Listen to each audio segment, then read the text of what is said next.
La la la la la la la. My kite. Don't do that, human. You get electrocuted. But how are you still safe up there? Curious? That's why you should watch this video. Why don't birds on power lines get electrocuted? Before that, electricity is the flow of electrons through conductors. Power lines through electricity flows are made of copper, which is a great conductor of electricity and has the least resistance. Also, electricity is lazy. Why?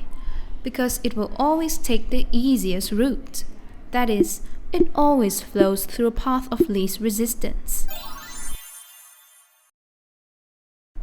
When a bird lands on a power line, its body offers greater resistance and is not a good conductor of electricity. Hence, the electricity ignores the bird and flows through the cable. But raptors, birds that are big in size such as eagles, do have a higher chance of getting electrocuted. Why? That's because they have a larger wingspan.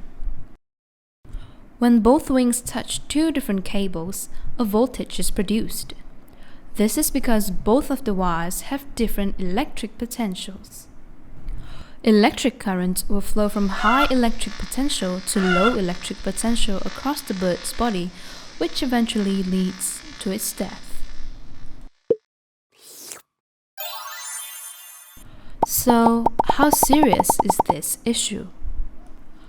Based on the US Fish and Wildlife Service, an estimated 900,000 to 14 million migratory birds, including raptors, are electrocuted in the United States.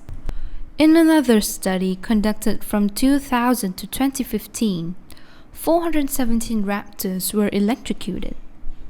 Out of 417 raptors, 230 bald eagles, 103 golden eagles, 32 red-tailed hawks, 15 great horned owls, and 37 other species of raptors were electrocuted. So stay away from the power cables, my fellow humans, unless you are a small bird. If you are not, you can't chirp with us.